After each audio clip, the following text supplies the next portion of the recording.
We're now going to convert the bogies off of the original coach, and using the kit supplied, we're going to use some of these parts and some of the parts from the kit. So we'll do one bogie first at one end, and then the other one is an exact copy. So we'll start off going to one end. I'll just bring that in so you can see it. There we go. So the first thing to do is to remove the actual bogie.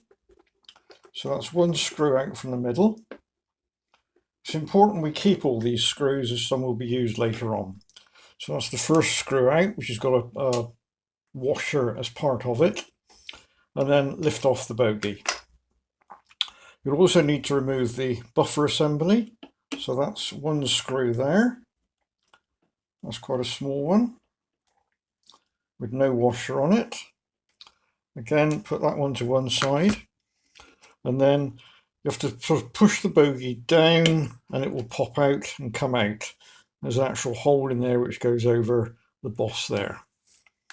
So we can then put this part to one side.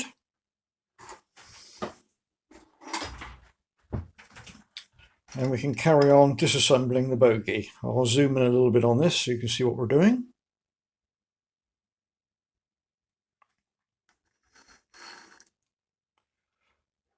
Right, okay, so that's hopefully in focus.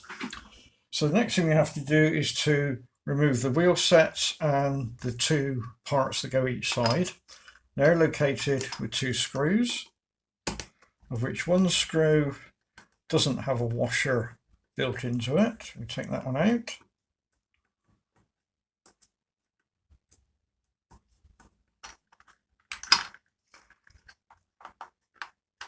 And we put that one to one side. So you'll see that's a long screw with no washer built in.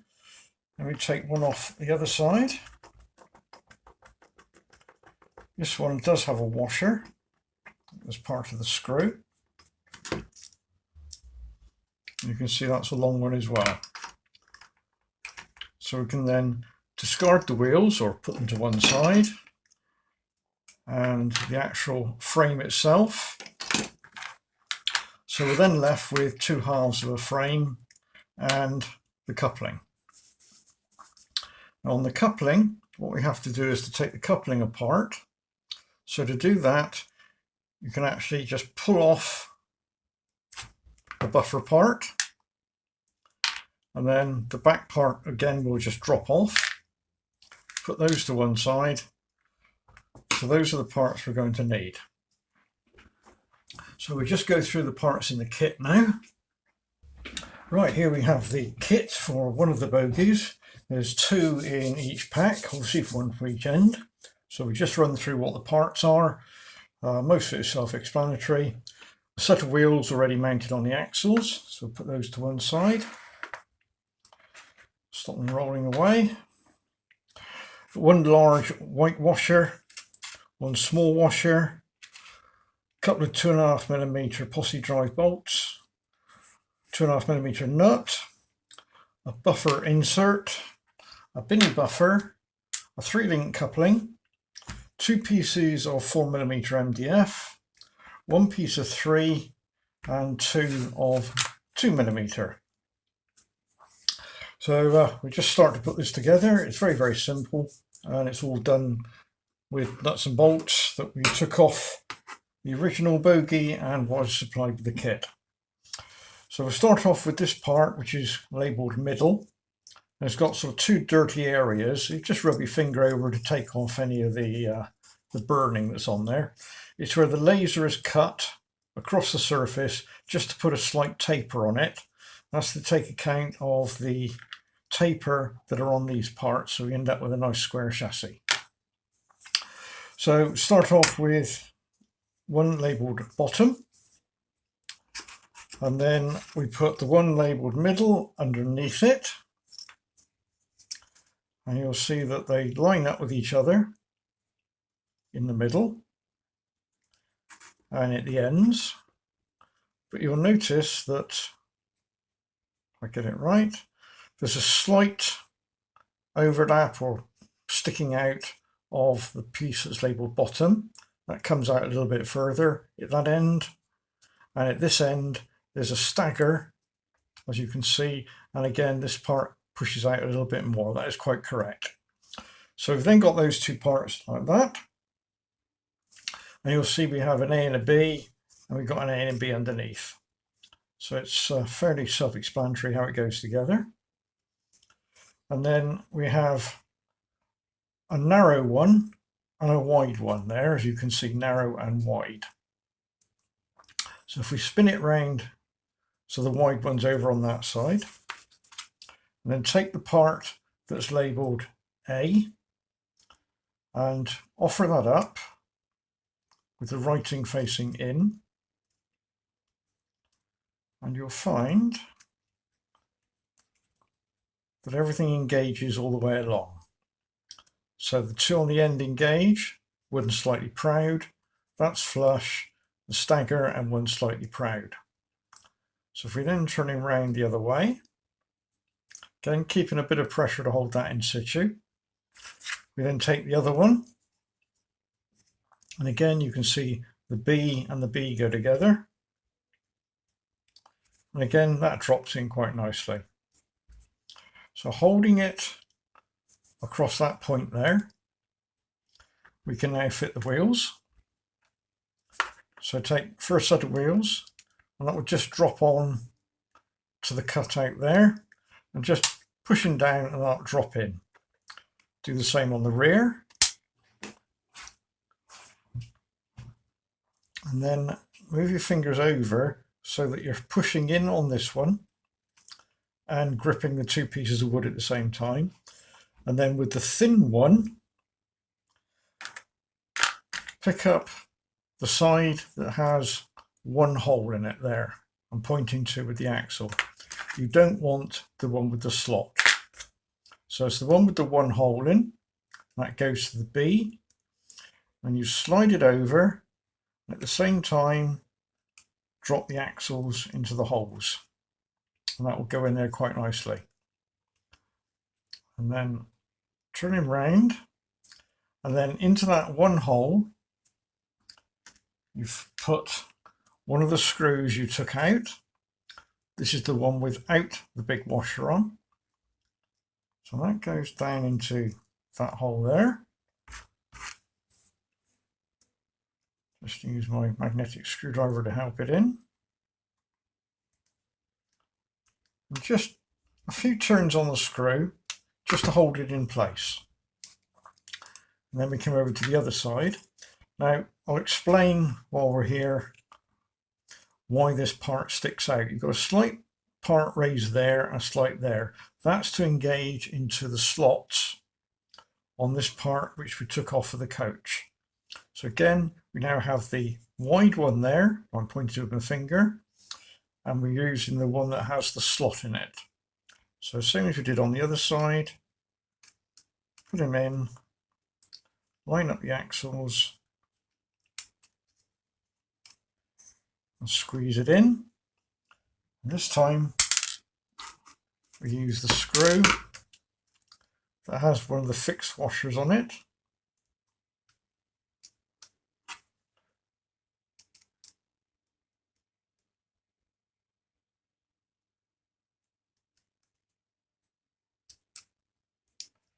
Again, 2 or 3 turns. We don't want it to go all the way through. And then we'll keep that together, turn him over, and we're now going to add this part. We do it so that we don't see the writing, and it will only go in one way. If you try and put it the other way in, nothing lines up. So that goes in, so the 2 screw holes line up. Turn it back over, and then keeping some pressure, so you're squeezing 3 pieces of wood like a sandwich. Do up the first screw. We don't over tighten it, but you can get it quite tight. And move over to the other side. Again, keep it squeezed. And then do up the screw. This is the one with the washer on. Again, nice and tight. And then make sure that the plastic parts here are actually pushed in and are, as you can see, if they're out, they'll be out like that. So they need to be touching the wood front and back. Then place that onto the track as it is, and make sure that there's no rock left and right. If there is, you can actually twist it and tweak it a little bit until it sits nice and square on the track. So the next part we move over onto is the coupling, or buffer.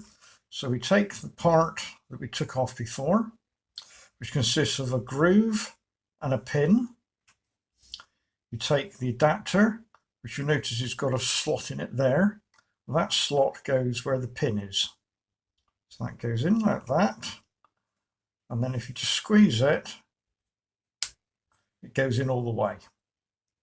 And then take the buffer. There's already a thread cut in the adapter. So we screw that on until it starts to go tight. Now we need to tighten this on until this hook is going in the same position as those hooks there. Now because this is all nylon, we can quite easily keep turning it without stripping the thread. So I've gone tight there already, but I'm going to carry on going round. It will also go tighter and tighter, but you can go a full turn if required. Again, look down the line, make sure it's square, and the hook, and hook are all lined up with each other. Back to the bogie. Got to put this on the right way round. So remember that that's as it fits on the track. So we want this to go on with the hook facing up. I think it's self-explanatory how this goes in. And then you wobble it down, and you'll find that those holes there line up through. So then take one bolt, put it in the top, so it goes in from this direction, and start to screw it in. And then if you grip the other side and put your finger over the other part, and then as you tighten the screw up, it should line up with the hole.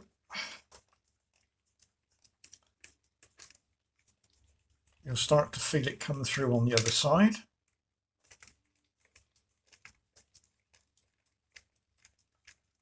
Which I can now feel. You can see it starting to come through. Keep going. It'll tend to cut its own thread as it goes. And keep turning, and it will go tight, and then it will strip its own threads. And then add the nut onto the back, and then using spanners or pair of pliers in my case, just grip it and just nip it up. Needn't be too tight. And then last of all, take one of the screws with the washer on that you had left over, and then that goes in from the underside, because we have a large hole there and a small hole there. So this goes in underneath. Again, just starting, and then squeeze the two pieces of wood together and tighten up that screw. And there we have one of the bogies done. Right, so we now have to fit that bogie to the actual underside of the coach, which is what we'll do next. Now I took it off of this end here, which has got two raised sections there, and that's so that the bogie can rotate, and it can go that way, it can tilt, but it can't rock, so that keeps the coach stable. So what we have to do is to drop on one of the bearing surfaces, and then we drop on the bogie. And then trying to do this with one hand is not going to be easy, but I'll give it a go. So then take your other one small washer and the remaining 2.5mm bolt through the washer and down into the center hole. It'll be a bit tight to start with because we're cutting a new thread. So keep tightening him and keep lifting the bogey up and down. You don't want to over tighten this, but you want to tighten it so that we can't rock it.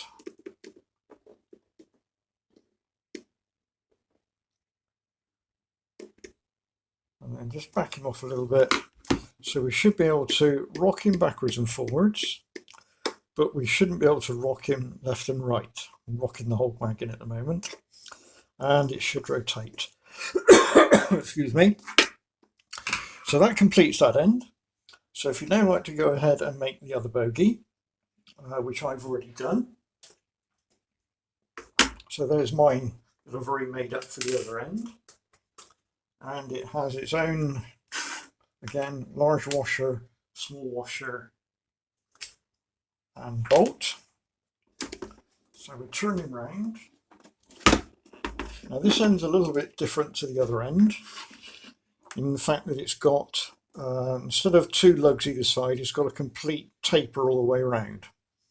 Again, we use the same process. We add the bearing surface, and we add the bogey. And again, this end, same process, into the washer, into the center hole, and we do them up. Now this end is very easy to over tighten it because it goes down onto that taper. So we need to again keep moving the bogey up and down, as I'm doing there.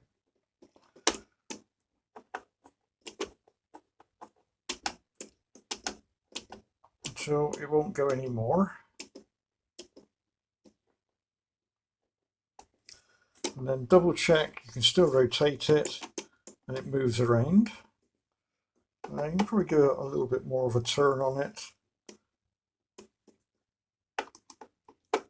There's all sort of a really feel to it. So that goes, you want to have some movement in left and right and up and down, which that one's got. So that's the two bogies fitted. So the next job now is to place it on some track and make sure we've done it right. Right, I've now placed mine on the track. Excuse the mess in the background. And we should find that it runs quite smoothly. The actual centre of the buffer from the height of the track is 24 millimeters. Couldn't make it 25, otherwise I'd have to start cutting away part of the chassis on the coach, I didn't want to do. The actual overall height has increased by approximately 1 millimeter. So the actual whole coach itself is about 1 millimeter higher than using the standard 45 millimeter wheels. So there we go. Nothing else really to say. You can still drop down the cover. You can add, obviously, you've got to put the 3-link in. So that's the standard that you would use for the Binny. That's about it. Hope you've enjoyed it and hope you get on well building it and using your coach. Thank you for watching. If you wish to purchase these small kits for these bogies, then just drop me an email, which I've included in the description below, and also is the price of the units in the description below.